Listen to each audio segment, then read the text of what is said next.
wow. That's a birthday gift right there. That's a good one. Well, thank you guys. Happy birthday, yes. Happy birthday to you. Happy birthday to you. Somebody please record this. You know we're recording this.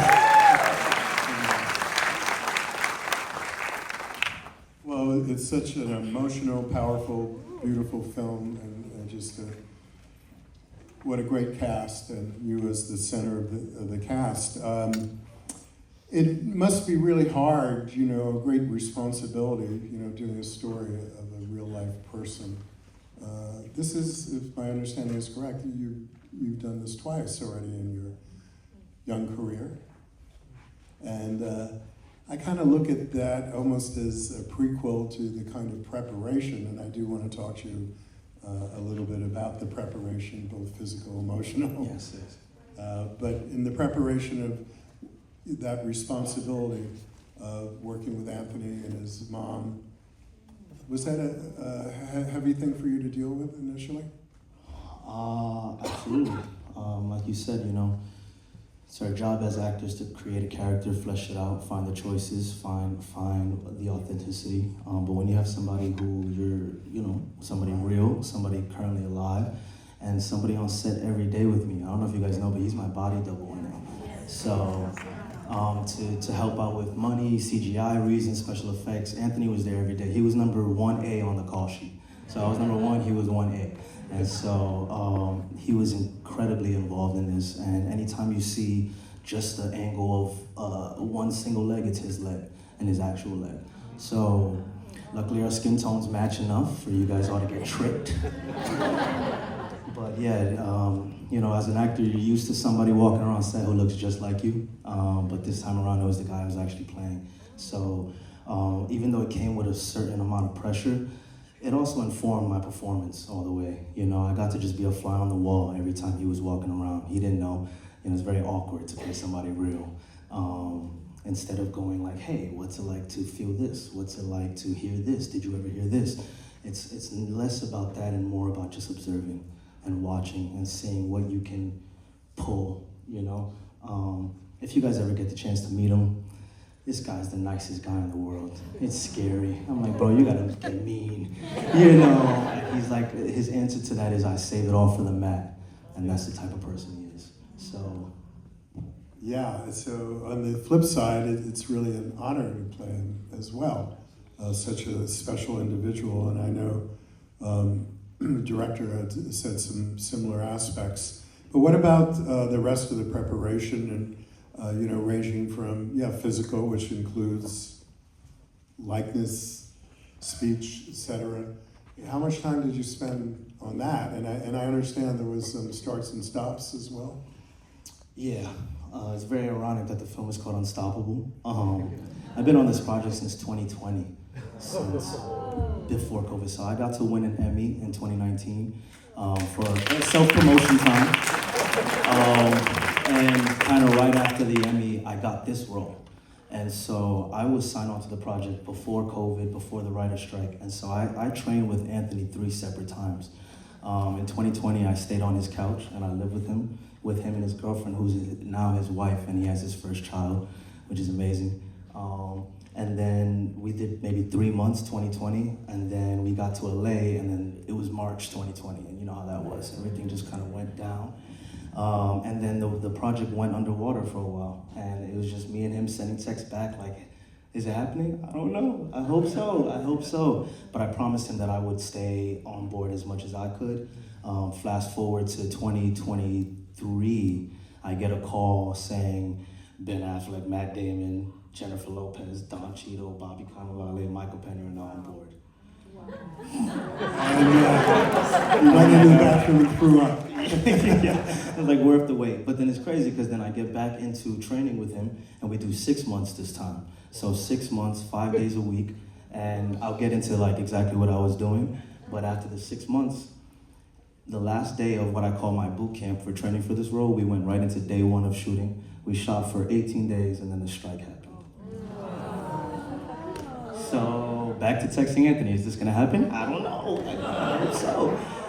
And then 8 months later, strike finished, and you know, Artist Equity, Andy Frazier, the producers on board were so adamant about finishing the story, and we didn't want it to just disappear, so we went right back to it after 8 months. So if you watch it again, you'll notice my body's going all over the place. I'm big, I'm small, I'm big, I'm small. And it was because during the strike, I just stayed working out. So I was like 2 different sizes throughout the shooting. Yeah, I was looking for my notes. I had been thinking about this film. First of all, it sounds like a miracle. It was meant to be seen by an audience and appreciated. But, you know, some people would describe it as a sports movie, and somebody else would describe it as a mother-son relationship movie. Third response could be it's triumphing over the almost totally impossible. How would you describe this film? Almost exactly that, you know. The thing about wrestling is we all do it whether you're on a mat or you're not, you know. We are wrestling something, an opponent in front of us, whether it's ourselves, whether it's life, your job, your dreams. So I think that's the beautiful part of it. I think that's what pulls at the heartstring. It isn't necessarily the fact that he won that match, it's the fact that he won that moment in his life, you know. And you relate so heavy to his relationship with his mom. I'm a mama's boy in real life, so this is a real thing for me. And I love any film that can kind of show the strength between a mother and her son. And that's Anthony's life. And he was very adamant that beyond his achievement on the mat, he wanted to make sure that his mother's achievements were seen. And that was in raising him and who he was. So living on that couch with him, like, you know, I'll spend 2 hours wrestling with him, which was the hardest thing in my life. But then I'll spend the next 8 hours talking to him and getting to know him, you know? So it's like, I forgot he's a wrestler. I forgot that we wrestled earlier today, and I'm now seeing who he is, the strength and the courage that he has. You know, he's big on, the reason he is the nicest guy, in my opinion, is because he's built this resilience within him where he doesn't want help, you know? He doesn't want remorse. He doesn't want you to feel bad for him. He doesn't need that because he's built it all for himself. And so I wanted to find how to toe that line. If you go online and look up Anthony, it's just him, like, excuse my language, like beating ass on the mat, you know, and going crazy. And the beast that he is on the mat is not who he is as a human. And to me, that was the magic trick and who he is as a person. And so when I would see him speak to his mom or speak to his wife now or his kids, it's breathtaking. It's breathtaking. And so I wanted to make sure that in those moments where I was making the choices with my eyes and my face, that there was this naivete, you know, there was this young boy, no matter what situation he was in, because he is someone always constantly fighting what's going on around him, whether it's an opinion or whether it's his own opinion. He's had to fight a little extra than we had. So I wanted to make sure those moments, whether it's in the home with Bobby or whether it's with, you know, Don, in the schools, that he was always learning something new. And then once he learned it, he just crushed it right after, you know? Yeah, the resilience, but just not the physical, but the mind element was exactly so apparent, and what a kind of a strength to share with people. And I presume that's what he's doing as a teacher and as a spokesperson. And so Anthony now is a public speaker. And he travels to different colleges and he speaks to students and he's changing lives every day with this. So, you mentioned Bobby and there's Jennifer. There's such an amazing cast, and it sounds like you were saying you were cast really early. Yeah. And the rest of the cast not necessarily. Could you give us a little bit of kind of history of you know, how initially you got involved? Well, obviously after Moonlighting and your other successes, it's not a surprise. But that would be something, if you could share that, and also how you felt when you found out who the cast was. Right. Yeah, so, you know, in 2020, it's just me. And it wasn't even Ben or Matt on board either. Artist Equity hadn't put their hands on it yet. So it was me and a name, Andy Frazier. I'm going to keep saying it. He is...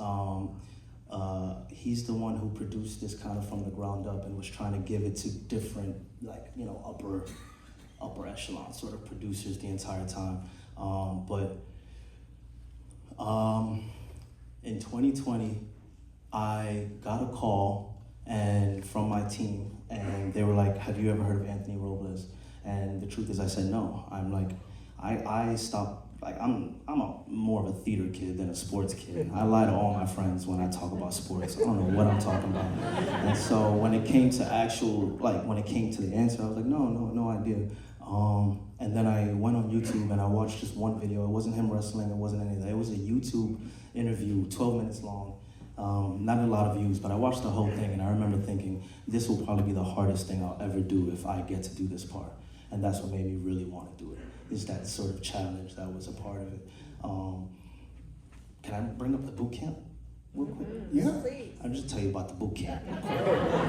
So like for 6 months, I was doing pretty much what I was calling a 9 to 5 for myself, because from 9 to 11, I was in the gym with the trainer and I was lifting and I was working out. I mean, it would take me 3 more years and a whole ton of steroids to get to where this man actually was. So we did it the healthy way, and it was more so just about kind of widening up and the posture. That was 9 to 11. From 11 to 1, I was actually with Anthony and his coach on the mat, really wrestling with him. No one wrestles like him at all. He's got his own style, so to learn how to do it like him kind of required him there. And then from 1 to 2:30, I was on crutches, and I was learning how to do crutch movements. So running, walking, upstairs, downstairs, open the door, close the door, pick up the book bag, martini glass. That's Anthony, a martini glass, you know? It's the posture is so perfect. So it's like pretending there's a string above me and keeping my posture up for about 2 hours. Then to end the day, I was eating and stuffing my face while on Zoom calls with the vocal coach, so he could teach me how to sound like Anthony, because I'm from New York, so I have a little bit of water and a little bit of coffee and like the oh sound going on, and he's big on water and coffee. And so I had to kind of learn how to, switch the sort of sounds that I make. So that was like 5 days a week, 5 months. I'm not even kidding. I wish I was. But it was grueling. But it was one of those things where every time I felt sore, every time I threw up in the gym, every time I looked at my trainer like, maybe I should quit acting, I thought of him. I thought of Anthony, and all the things that he's done. And if he can spend 15 plus years dominating opponents on a mat and strengthening his body, I can spend 5 months getting paid to do it. So But it does sound incredibly demanding. Yes, I mean, it was. It's crazy. Yeah, it was. And that's also just a shout out to, Billy and the producers and Artist Equity and Andy for giving me the resources, and making sure that Anthony's story really came to life the right way. Because I keep thinking like they could have just, found a wrestler, but they didn't. And so there was a bit of extra work to be done. Wow. Yeah, wrestling is hard. It's impossible. I think I barely made it through freshman wrestling. Yeah, it's just one So of I those. think I'll try pole vaulting. It's easier. It's a lot easier. You don't get the cauliflower ear from it. That was my biggest fear, was the training and then ending up being the actor with the cauliflower ear. But they took care of me. So a lot of time you spent actually not preparing, but working on by yourself or with wrestling. And when did you actually start shooting with the rest of the crew and the scenes in the house, the cast, excuse me? And was that?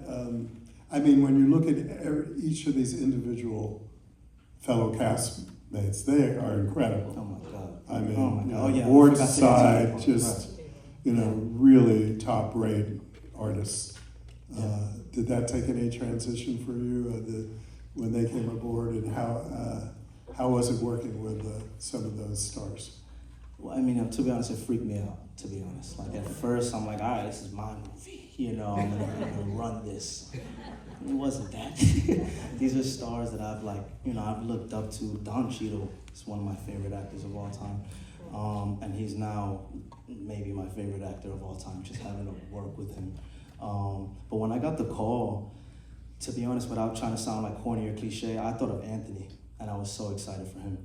That's just that simple. I called him right after, and I was like, I don't know if you heard, and he didn't, and so I got to break the news to him about what was about to happen for his story.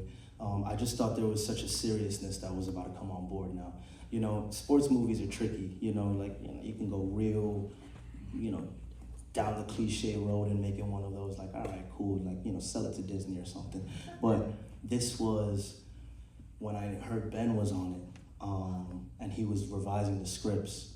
I just felt like there was a sort of like a gravitas that was going to be added to the entire production, and it was, and we weren't wrong. So it was cool to see everybody put in their heart and soul into it. And because Anthony was on set, it was almost like it was a natural feeling of let's put in that work, It wasn't like it was some guy, a couple states away and we're telling his story. He was there every day, and Judy was there as well. And so we felt a certain responsibility, from me to Jennifer to Don to Bobby. And then Billy, man, shout out Billy, first time director, incredible editor.